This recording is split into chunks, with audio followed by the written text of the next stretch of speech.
সমগ্র বাংলাদেশে ঐক্যমত কমিশন বাংলাদেশের সংস্কারের জন্য আলাপ আলোচনা চালাচ্ছে রাজনৈতিক দলগুলোকে নিয়ে। সেই সংস্কার কমিশনে জাতীয় নাগরিক পার্টি অংশগ্রহণ করেছে।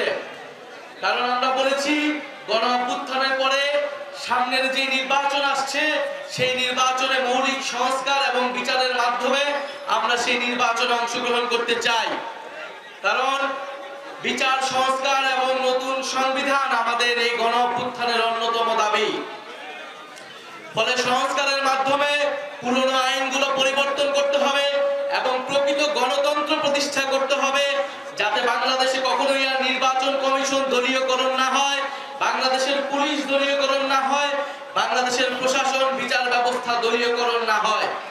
আমরা একটা নিরপেক্ষ পুলিশ ব্যবস্থা চাই, নিরপেক্ষ প্রশাসন চাই, নিরপেক্ষ বিচার ব্যবস্থা চাই, নিরপেক্ষ নির্বাচন কমিশন চাই।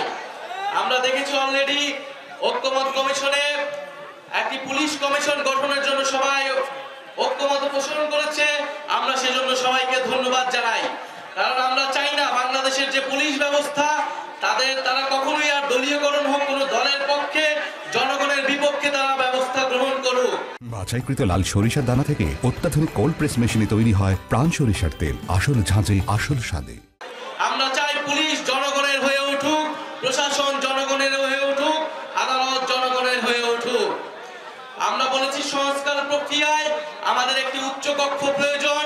আমাদের জাতীয় সংসদটাকে দুই ভাগে ভাগ করতে হবে, ভোটের অনুপাতে উচ্চ কক্ষ নির্ধারণ করতে হবে, যাতে করে একটি জবাবদিহিমূলক ক্ষমতার ভারসাম্য আমরা নিশ্চিত করতে পারি।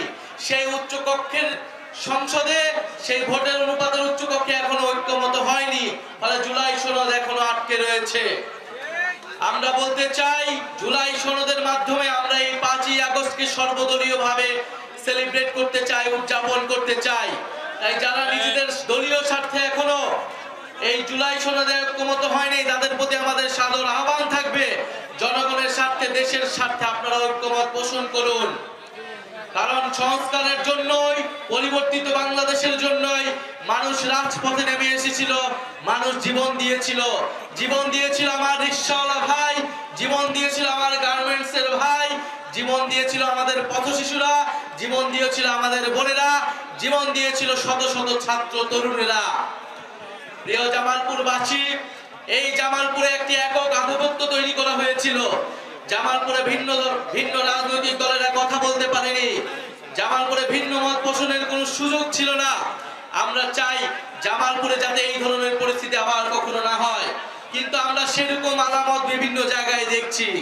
বলতে গেলে বাংলাদেশের 64টি জেলায় দেখছি তৃণমূলে একটি একক আধিপত্য তৈরি করার চেষ্টা করা হচ্ছে, যেখানে কোনো ধরনের ভিন্ন মত থাকলেই, কোনো ধরনের ভিন্ন মত প্রকাশ করলেই রাজপথে তার বিরোধিতা করা হচ্ছে, ভয়ের সংস্কৃতি তৈরি করা হচ্ছে এবং মানুষের উপরে ভিন্ন মত যারা তৈরি করছে তাদের বিরুদ্ধে মানুষকে লেলিয়ে দেওয়া হচ্ছে, সন্ত্রাসীদের লেলিয়ে দেওয়া হচ্ছে। আমরা স্পষ্টভাবে বলতে চাই গণ অভ্যুত্থানের শক্তি এখনো রাজপথে আছে। আমরা গণ অভ্যুত্থানের সময় সম্পূর্ণভাবে সংগঠিত ছিলাম না, আমাদের কোনো রাজনৈতিক দল ছিল না, ফলে আমরা অনেক কিছুই করতে পারি নাই। কিন্তু আমরা সরকারের ভিতরে বাহিরে সর্বাত্মকভাবে চেষ্টা করেছি এই অন্তর্বর্তী সরকারকে, এই সময়ের রাজনীতিকে গণ অভ্যুত্থানের দিকে ধাবিত করার, এবং আমরা এই চেষ্টা এখনো জারি করে রাখছি। প্রিয় সংগ্রামী জামালপুরবাসী, আর কিছুদিনের মধ্যেই 5ই আগস্ট আসতে যাচ্ছে। আমাদের জুলাই গণ অভ্যুত্থানের 1 বছর পূর্তি হবে। 5ই আগস্টের আগে 3রা আগস্ট আমরা ঢাকায় জড়ো হব।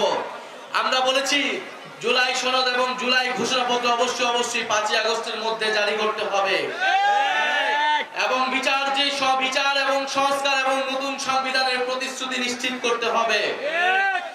অনেকে বলে বিভিন্নভাবে আমাদের বিরুদ্ধে প্রোপাগান্ডা করার চেষ্টা করা হচ্ছে, আমরা নাকি নির্বাচন বানচালের চেষ্টা করছি, আমরা নাকি নির্বাচন পিছিয়ে দেওয়ার চেষ্টা করছি। আর এই গণ অভ্যুত্থান না হলে আপনারা নির্বাচনের স্বপ্নই দেখতে পারতেন না। এই গণ অভ্যুত্থান না হলে, যদি কোটা সংস্কার আন্দোলন থেকে আমরা এটাকে গণ অভ্যুত্থানের দিকে নিয়ে যেতাম, সরকার পতনের দিকে নিয়ে যেতাম, তাহলে এই শেখ হাসিনার সরকারের অধীনে আপনারা 4 বছর অপেক্ষা করতেন। বাংলাদেশের মানুষের ভোটাধিকারের জন্য, গণতন্ত্র প্রতিষ্ঠার জন্য কোটা সংস্কার আন্দোলন থেকে এই আন্দোলনকে আমরা গণ অভ্যুত্থানের দিকে নিয়ে গিয়েছিলাম। ভোটাধিকার চাই, আমরা মানুষের মত প্রকাশের অধিকার নিশ্চিত করতে চাই। কিন্তু আমরা বলেছি শুধুমাত্র ভোটাধিকারের মাধ্যমে, শুধুমাত্র এক সরকার থেকে আরেক সরকার পরিবর্তনের মাধ্যমে আপনার আমার জীবনের কোনো পরিবর্তন হবে না। আপনার আমার জীবনের পরিবর্তন হবে যদি সংস্কার হয়, যদি অর্থনৈতিক সংস্কার হয়, যদি শিক্ষা ব্যবস্থার সংস্কার হয়, যদি স্বাস্থ্য ব্যবস্থার সংস্কার হয়, এবং যদি প্রকৃত গণতন্ত্র আমরা নিশ্চিত করতে পারি। আমরা এমন একটা সংসদ যদি তৈরি করতে পারি যেখানে ক্ষমতার ভারসাম্য থাকবে, যেখানে এক ব্যক্তি, যেখানে শুধুমাত্র কেবল প্রধানমন্ত্রীর কথায় পুরো রাষ্ট্র, পুরো সরকার পরিচালিত হবে না। আমরা সেই সরকার, সেই রাষ্ট্র ব্যবস্থার জন্য, সেই নতুন দেশের জন্য কথা বলে যাচ্ছি। ফলে নির্বাচন আপনাদের থেকে আমরা বেশি চাই। আমরা সংস্কার চাই, বিচার চাই এবং নির্বাচন চাই, এবং সর্বোপরি মানুষের ভাগ্যের পরিবর্তন চাই।